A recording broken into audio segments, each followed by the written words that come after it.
So when I first started working out, I was told by many bros in the gym and online that cardio was basically the devil and would ruin all your gains. After being told that so many times, I just started to believe it instead of doing my own research and finding out for myself. So after my first year and a half of working out, I was in great shape and I wanted to put my body to the test.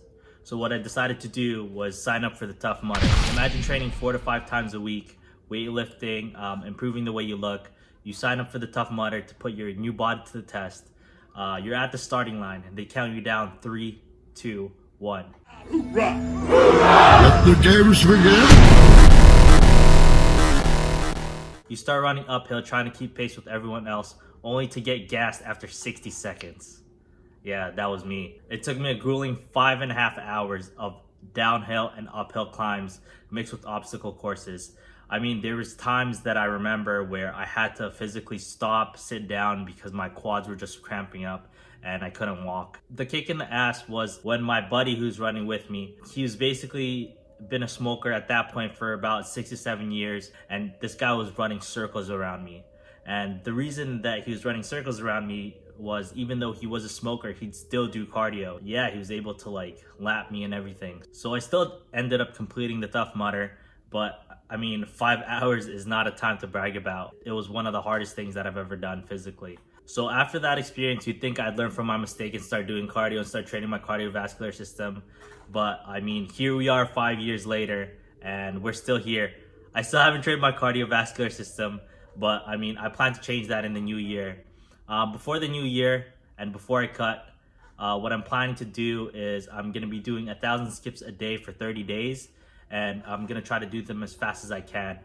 The reason I'm doing this is so that I can start the new year with a running start and so that I don't have to start from the absolute bottom. So let's go.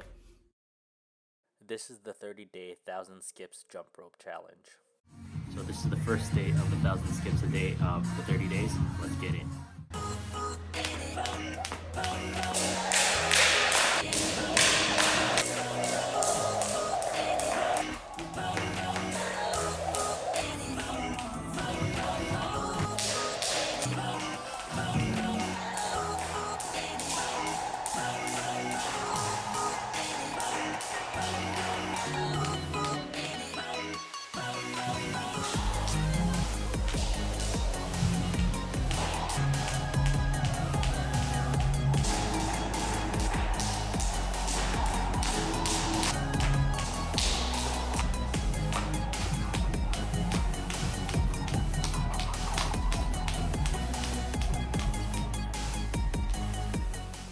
Alright, so let's do a recap of this challenge.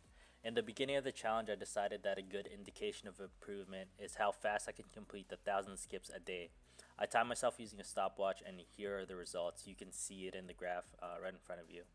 I started out at 12 minutes and 56 seconds.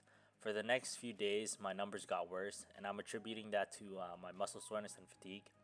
After a week, I started to get into the groove of things, and my muscles weren't as sore as they were during the first few days, so I slowly decreased my time.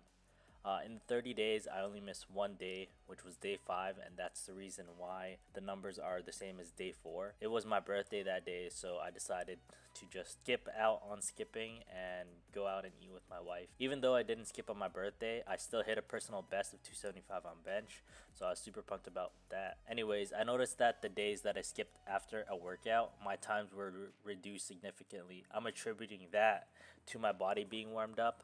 I skipped on my off days and found out that skipping without warming up my body caused my time to drop. If you look at the graph, you can see that my progress wasn't linear. I like to think of progress as taking 2 steps forward and 1 step back. I mean, as long as we're still progressing, right? At the start of this challenge, I'll be honest and say that I wasn't looking forward to skipping at all. But after the first week, it was a completely different story. I couldn't wait to go and skip. As you may have noticed, I didn't post any before and after images of my body because I wasn't skipping for fat loss. My body weight stayed roughly the same throughout this challenge. I'll do another skipping challenge in the new year for skipping for fat loss. I personally found that this challenge was a success, and I can't wait until the new year to start skipping for fat loss and more cardio endurance. Here's a side-by-side view of what I looked like when I started versus what I look like when I finished. My hops on the right look and sound more consistent, and my wrists are tighter. I challenge anyone who's watching to try this challenge out for yourselves. Until next time, stay tuned, peace out, and grow.